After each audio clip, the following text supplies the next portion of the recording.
Kembali lagi di Waras Podcast, Waras Atine, Waras Pikire, jeng jeng jeng.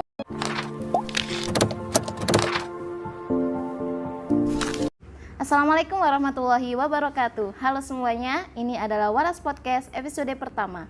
Kami berharap kalian bisa menikmati podcast ini. Mungkin masih banyak di antara kalian yang kebingungan, apa sih yang bisa kita lakukan untuk bangsa ini? Atau justru masih banyak di antara kalian yang bersikap apatis atau nggak mau tahu tentang apa yang terjadi di negeri ini. Nah, tentang mengambil peran hari ini di studio Warta Desa yang kita mengambil konsepnya tuh dengan alam ya, seperti yang bisa kalian saksikan. Kita sudah menghadirkan salah seorang pemuda yang dia mau membangun desa. Nah, pemuda hari ini siapa nih yang masih mau bangun desanya? Untuk itu langsung saja kita sapa. Inilah teman-teman ngobrol kita. Halo, selamat sore Cak Didin. Halo, selamat sore. Ya, bagaimana rasanya hadir di studio Warta Desa, Cak? Alhamdulillah, rasanya cukup angkep cari wong dakan. Cukup angkep ya. Iya. Padahal ini kita sudah ngambilnya konsepnya tuh dengan alam ini, Cak. Iya. Konsepnya. Iya. Ya, tapi alhamdulillah di suasana sore ini kita ya dengan angin semilir seperti ini, mudah-mudahan menjadi penyemangat juga bagi kita semua. Dan ya supaya menunjukkan Dagan ini walaupun panas tapi bisa memberikan kesegaran bagi seluruh warganya. Oke, luar biasa sekali ya ini sambutan pertama dari Cak Didin. Ya, jadi perlu diketahui Cak Didin ini adalah salah seorang apa ya Cak bahasanya? Kurator. Kalian bisa lihat ya di kaosnya. Oke, kita Oh buka iya, ya. boleh. Siapa kira-kira yang bisa itu menerjemahkan kaosnya Cak Didin itu? Pemuda zaman sekarang siapa nih yang masih tahu konsep ini? Hana Caraka ya. Oke, Cak Didin, nanti mungkin kita akan bahas tentang Oke, saya ada kabar katanya Cak Didin ini mau punya konsep tentang desa digital. Pasti kalian penasaran ya? Atau sudah ada yang tahu apa itu desa digital? Nah, hari ini kita akan mengangkat tentang itu, desa digital. Kenalan dulu yuk. Nah, sebagai yang akan mengenalkan, ini adalah Cak Didin. Oke, Cak Didin, sebelum kita ke inti ya Cak, sebelum kita bahas tentang desa digital, saya ingin tahu dulu pendapatnya Cak Didin nih. Kan hari ini pemuda itu konsep pemuda ya, ada yang pemuda itu sikap apatis, ada juga pemuda yang dia ngerasa insecure, nggak percaya diri. Aku nggak bisa melakukan ini, aku nggak bisa melakukan, sehingga dia melimpahkan tugasnya ke yang lain karena dia nggak percaya diri. Nah, menurut Cak Didin, boleh nggak sih pemuda itu memiliki jiwa apatis dan jiwa insecure ini, Cak? Iya, menarik ya melihat perkembangan anak muda hari ini, di mana sebenarnya ini anak muda sedang masuk kepada zaman kebangkitannya. Kita tahu sendiri bagaimana para peneliti, para intelektual sudah memperkirakan bahwa kita akan menuju pada masa bonus demografi tahun 2030 yang merupakan puncak para pemuda di sana akan berkarya di segala lini, di pemerintahan, di perekonomian, di ekonomi kreatif dan kebudayaan bahkan. Nah, maka jika hari ini masih ada pemuda yang masih merasa apatis, masih tidak pede, masih belum merasa saya berbuat apa, mungkin itu harus mulai mengkoreksi dirinya sendiri. Kenapa? Bagaimana dia akan bisa menyiapkan tahun 2030 kalau hari ini yang tinggal 10 tahun ke depan, 9 tahun ke depan, kita sudah menghadapi puncak bonus demografi. Jadi selayaknya para pemuda khususnya di Desa Dagan harus mulai bersiap-siap, mulai menata diri untuk menyiapkan masa di mana bonus demografi itu seluruh aspek kehidupan akan dipimpin oleh Anda semua. Nah, itu dia. Oke, sekilas nih, jika ada yang belum tahu Desa Dagan itu di mana sih? Oke, sekilas info nih ya, Cak.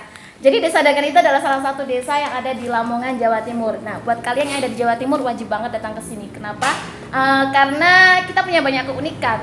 Kalau mau tahu ya datang aja dulu ke sini, gitu kan ya, Cak? Ya, bahasanya.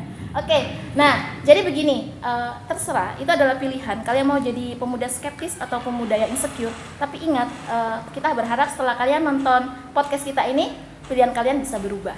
Begitu ya, Cak, kira-kira. Nah, oke, kita mau bahas nih tentang desa digital. Pasti ini adalah pembahasan yang menarik karena saya juga penasaran apa sih itu desa digital gitu ya, Cak. Bisa diceritakan terlebih dahulu mungkin ya, Cak Didin, desa digital itu apa sih, Cak? Bagaimana konsepnya? Iya. Sebelumnya begini ya,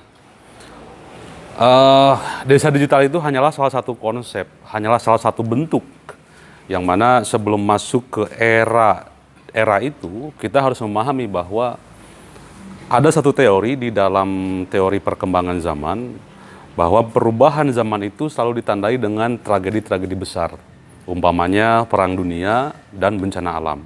Nah, hari ini ketika kita kemarin selama 2 tahun mengalami yang namanya pandemi global, berarti ini adalah penanda kita masuk ke zaman yang baru, era yang baru.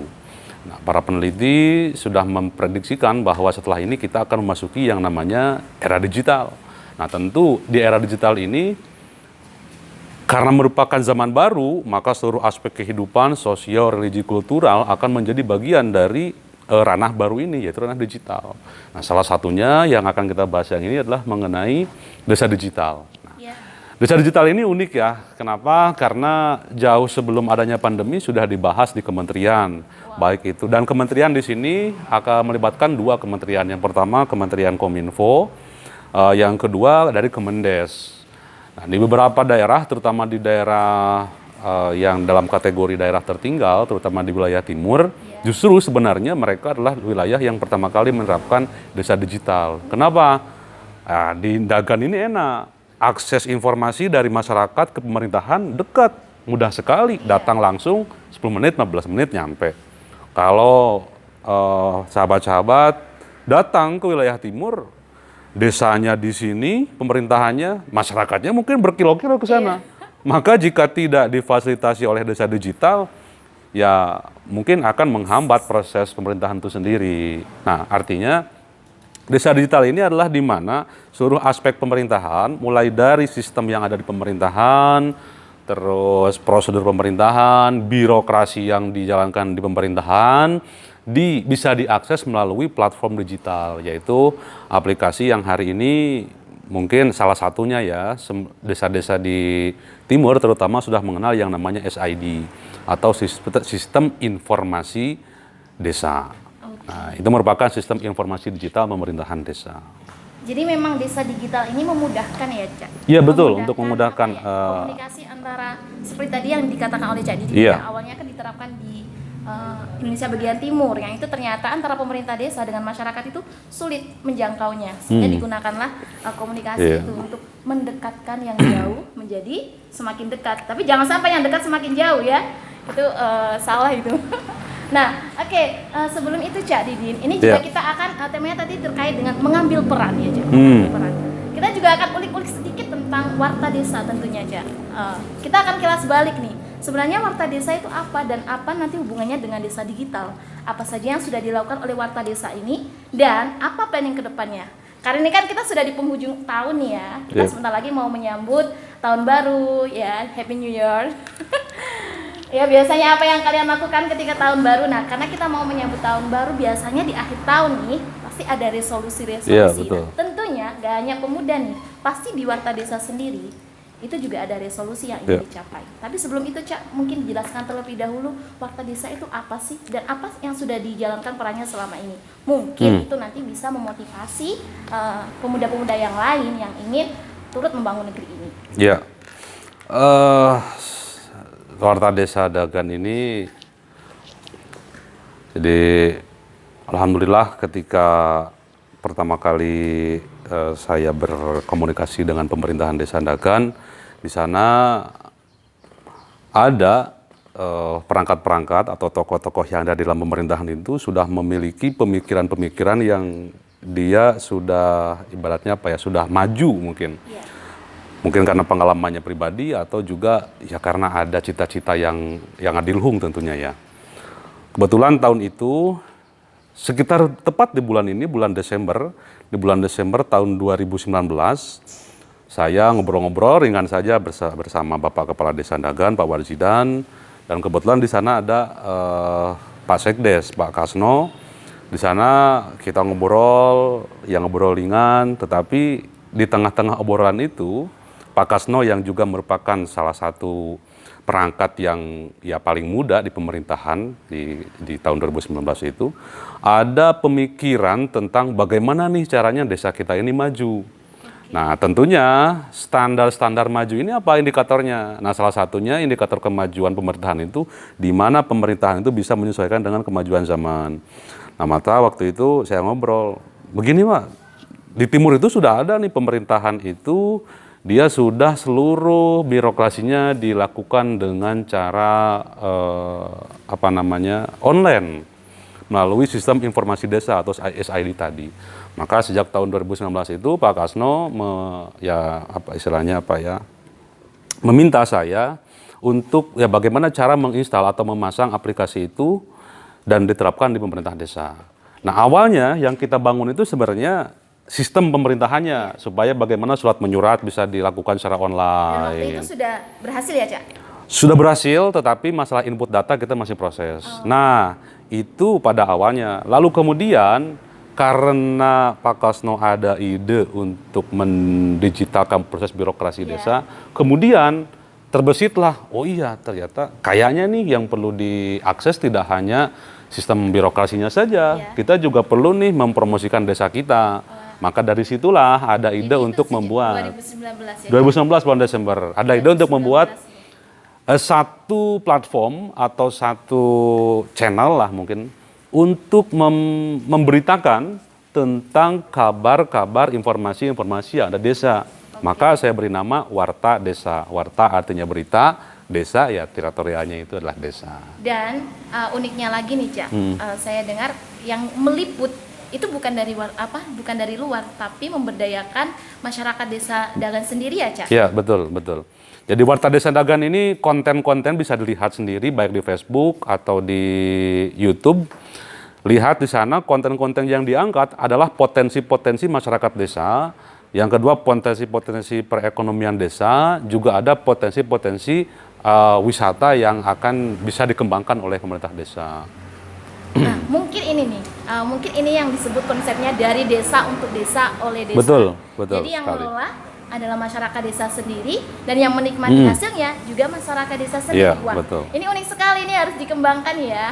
Oke, bagus sekali ini Warta Desa. Mungkin ini Cak, diceritakan juga. Setelah awalnya kan hanya berupa Sistem birokrasi setelah digital. itu ada lagi Kak, Nah, Cak, yang dikembangkan? ya ini yang menjadi perhatian saya setelah perjalanan 2 tahun ini, ya masuk ke 3 tahun ini. Warta Desa dengan konten-konten berita yang sebenarnya sederhana saja, yang dimuat pertama di website yang namanya desadagan.id, yang kedua di media sosial namanya Warta Desa Dagan. Nah, Konten-kontennya, anak-anak medsos nih. oh iya anak-anak medsos nih bisa di follow, bisa di like Sekarang atau kan di nggak add ada friend ke tidak situ. yang Betul. nggak pakai medsos. Oh Semuanya, iya. Pak. Bahkan nih kalau nggak salah nih desa kita juga banyak masyarakatnya yang pengguna Facebook loh. Ya betul. Baik dari kalangan muda sampai dewasa. Itu menunjukkan kalau sosmed ini tidak hanya dicintai oleh pemuda saja, tapi juga sampai ke kalangan Iya betul. kalangan atas usianya maksudnya. Ya, Warta Desa Dagan ini sangat membantu informasi masyarakat, terutama ketika ada masyarakat desa Dagan yang dia domisili di luar Dagan. Umpamanya yang paling fundamental dan paling mendapat perhatian banyak adalah salah satunya adalah tentang warta kematian. Di warta kematian ini satu sisi merupakan ya berita duka tentunya. Kita tidak bereuforia dengan kematian. Tetapi sisi lain warta kematian ini merupakan ya satu branding di dalam Warta Desa yang dia sangat fundamental diberitakan di Warta Desa. Kenapa? Karena keluarga-keluarga kita yang ada di Malaysia, yang ada di Jakarta, atau dimanapun di luar Dagan, dia bisa mengetahui saat itu juga ketika ada berita kematian di desanya sendiri, Desa Dagan ini. Iya, benar-benar sekali ya, Cak. Jadi update-nya itu tidak hanya update informasi, tapi Ya, update betul. kondisi keluarga. Ya, jadi Luar biasa Warta sekali. Desa Dagan ini adalah warta dunia akhirat. Warta dunia akhirat. Warta lintas alam. Luar biasa sekali Iya, ya iya, iya. ternyata. Mungkin nanti kapan-kapan dari tim tim redaktur Warta Desa Dagan, karena ini warta lintas alam, bisa mencari konten di Jombok gitu lah. Iya. Wawancara sama genderuwo-genderuwo Jombok begitu. Konten gak ada sekali juga gitu, naik Iya. daun ya biasanya. Oke, lanjut nih Cak. Kalau hubungannya, tadi kan kita sudah membahas Warta Desa. Ternyata Warta Desa ini unik sekali. Oh ya, saya mau menyapa pendengarnya Warta Desa Podcast ini dengan apa ya? Rek ya atau rek ya? Apa ya? Kalau orang Jawa Timur biasanya rek gitu. atau Bolo mungkin ya. Tapi nanti kayak lagunya Tina Tun. Iya, Mama Bolo. Jadi apa ya? Apa ya? Bisa apa Ya ya? mungkin nanti tim dari Warta Desa, terutama tim di Litbangnya, karena divisi Litbang di Warta Desa ini, mungkin bisa mencari sapaan-sapaan akrab begitu ya. Untuk sementara kita pakai saja Bolo ya. Oke, Iya. Bolo. boleh. Tadi kita sudah bahas nih tentang Warta Desa yang perannya luar biasa sekali sejak 3 tahun terakhir ini. Nah, lalu hubungannya apa sih dengan bukan desa dagang maksudnya? Lalu apa sih hubungannya dengan desa digital? Ada nggak, Cak, kira-kira hubungan Warta Desa ini kedepannya nanti dengan desa digital? Karena kita juga ingin mengenalkan nih desa digital ke bolo-bolo di seluruh. Ini yang menarik ya. Warta Desa Dagan ini konten-kontennya lah konten-konten lokal, beritanya pun sederhana. Tetapi yang unik adalah desadagan.id dengan sistem informasi desanya, dengan warta desanya, bisa dibilang di Lamongan mungkin masih merupakan satu-satunya desa dengan konten yang paling aktif. Wow, Dan ini sudah mendapat apresiasi yang tidak sedikit. Nah, ketika kami waktu itu mengadakan acara di Dinas Kominfo Kabupaten Lamongan, ada di antara mereka yang sangat mengapresiasi Dagan menjadi, ya bisa dibilang sebagai teladan, bisa sebagai prototipe desa digital di Lamongan. Karena di Lamongan mungkin belum merata dan pemerintah sendiri nampaknya masih belum merencanakan atau belum ada program tentang itu. Yang kedua nih, Dagan itu, entah ini, saya tidak sedang berhyperbol ya tentang kalimat-kalimat ini. Ketika dilaksanakan Pilkades waktu itu tahun 2020, Dagan melalui Warta Desanya mengadakan live pemilihan Pilkades, mulai dari pencoblosan sampai pemungutan suara. Semua live, Cak. Iya live, dan Live itu kan di Facebook atau di IG? live langsung di berita Warta Desa di desadagan.id di website. Dan itu ternyata ketika saya ada acara berserta Bapak Bupati waktu itu, dan langsung ketemu sama Pak Sekda waktu itu yang sekarang jadi Bupati, Pak Sekdanya, itu mereka sangat mengacungi jempol. Mungkin kalau jempol ada 10 semuanya diacungkan. Karena ini satu-satunya desa yang di Lamongan mungkin baru ini ada live Jadi pemilihan. semua masyarakat dari seluruh penjuru dunia bahkan di alam Betul. bisa menyaksikan prosesnya. Ini terbukti sekali bahwa pemerintahan desa Dagan itu sangat transparan gitu kan. Betul, itu. Jadi semuanya bisa dilihat bagaimana bahkan dalam hal pemilihan kepala desa itu sampai di-live-kan. Artinya semua harus menikmati, namanya saja pesta gitu. Betul, pesta demokrasi. Pesta online, meskipun pesta online ya. Tapi itu luar biasa sekali. Iya. Nah, itu ya bolo-boloku. Bolo-bolo tentang Warta Desa dan juga hubungannya dengan desa digital. Oke, Cak, untuk selanjutnya, mungkin nggak sih desa-desa yang lain itu juga berpotensi menjadi desa digital? Oh, tentu. Apa strategi, Cak, yang kira-kira bisa kita share ke mereka gitu, Cak, supaya mereka juga punya ada greget gitu, Cak, untuk mengembangkan desa digital ternyata punya banyak manfaat. Nah, mungkin ada dari Cak Didin. Ya, yang paling penting, yang paling fundamental adalah tentang kesadaran. Kesadaran tentang apa? Yang pertama, sadar bahwa kita pasca pandemi ini akan masuk ke era baru yang namanya era digital. Maka ketika sudah sadar akan kondisi itu, yang kedua perlu dilakukan adalah kesadaran tentang pentingnya sebuah pengabdian. Pengabdian bukan dalam artian kita melakukan sesuatu untuk apa, tetapi di mana tempat kita berada, di situ juga kita harus berkarya. Maka anak-anak muda terutama yang dia sudah menguasai perangkat-perangkat teknologi digital, tentu harus punya kesadaran, keinginan, dan tanggung jawab yang paling penting untuk apa? Ya untuk mengembangkan desanya itu sendiri. Kalau desa digital, di era digital, desanya masih manual, berarti namanya desa tertinggal. Tetapi kalau di era digital, dan desanya pun menjadi digital, berarti desa itu disebut desa maju. Ketika desa maju, maka masyarakat yang ada di dalamnya juga disebut sebagai masyarakat yang maju. Nah, itu ya bolo-bolo. Jadi kalian para pemuda harus mengambil peran ya, jangan malas-malasan. Kalau kata Kak Didin tadi, itu ibaratnya seperti ini. Di mana bumi dipijak, disitulah Cak? Langit diangkat. Langit dijunjung. Oh iya. Wah, ini bagaimana ini? Ini nampaknya bumi dipijak, disitulah disitulah langit dijunjung. Nah, Iya. itu maksud dari pengabdian yang dimaksudkan Cak Didi tadi. Iya. Jadi di mana kita ada, ya disitulah kita harus mengabdi. Seperti Betul. itu ya kira-kira. Itu kalau falsafah apa ya tadi yang saya salah mengucapkan tadi itu ya. Nah, kira-kira seperti itu ya bolo-bolo. Semoga seperti yang saya Siap. katakan di awal tadi. Setelah kalian mendengar Warta Desa Podcast episode pertama ini, pilihan kalian untuk jadi pemuda berubah. Yang tadi awalnya apatis, yang nggak mau peduli, yang awalnya tadi insecure, yang masih takut-takut mau meng-up kemampuan dirinya. Nah, setelah mendengar podcast ini, kita harap pilihan kalian untuk jadi pemuda bisa berubah ya, Cak. Seperti itu ya. Tentunya. Oke, ada satu lagi kata-kata yang ingin disampaikan sebelum kita closing, Cak. Ya. Jadi yang menarik begini, bahwa yang kita sampaikan bahwa sejak akhir bukanlah sebuah perintah, bukan hanya sekedar sebuah ajakan, tetapi apa? Itu adalah tentang bagaimana kita harus bersikap sebagai seorang pemuda. Saya sering menyampaikan kepada teman-teman generasi muda bahwa ketika kita melakukan sebuah proses, membuat sebuah karya atau menjalankan satu pengabdian dimanapun kita berada, tujuannya bukan bagaimana kita bisa menjadikan sesuatu itu menjadi besar, tetapi apa yang kita lakukan itu adalah bagaimana kita bisa atau ingin mengembangkan diri kita sendiri. Jadi dengan mengabdi, dengan melakukan sebuah karya untuk sesuatu, untuk seseorang, untuk desa salah satunya, itu artinya Anda, sahabat-sahabat muda, juga sedang mengembangkan diri Anda sendiri. Dan itu yang akan menjadi bekal masa depan Anda semua. Semangat dan jangan putus asa untuk terus mengembangkan diri.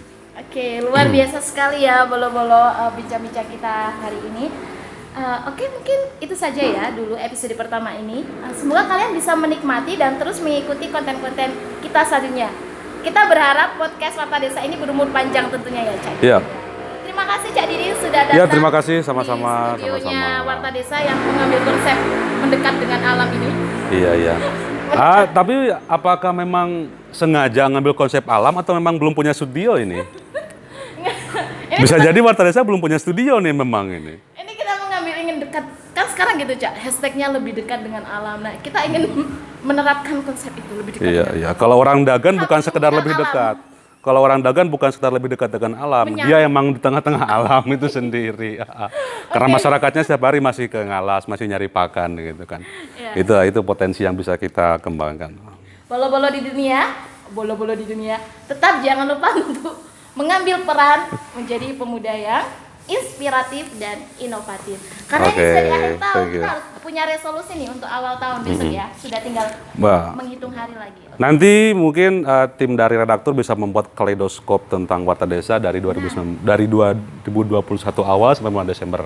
Apa saja yang pernah dilakukan. Ya walaupun hanya konten-konten kematian, ya udah siapa aja yang pernah mati begitu. Yang sudah mati disusun. Oke, luar biasa sekali. Terima kasih sudah mendengarkan podcast kami dan apa ya, closingnya ya. See you gitu ya. Bukan. Enggak lah, harus pakai hak, kita harus berbahasa Jawa, berbahasa Ndagan. Sampun mendengarkan podcast kami, tetap menjadi pengabdi desa, karena ingat di mana bumi dipijak disitulah langit dijunjung. Oke, terima kasih semuanya. Assalamualaikum warahmatullahi wabarakatuh. Waalaikumsalam warahmatullahi wabarakatuh.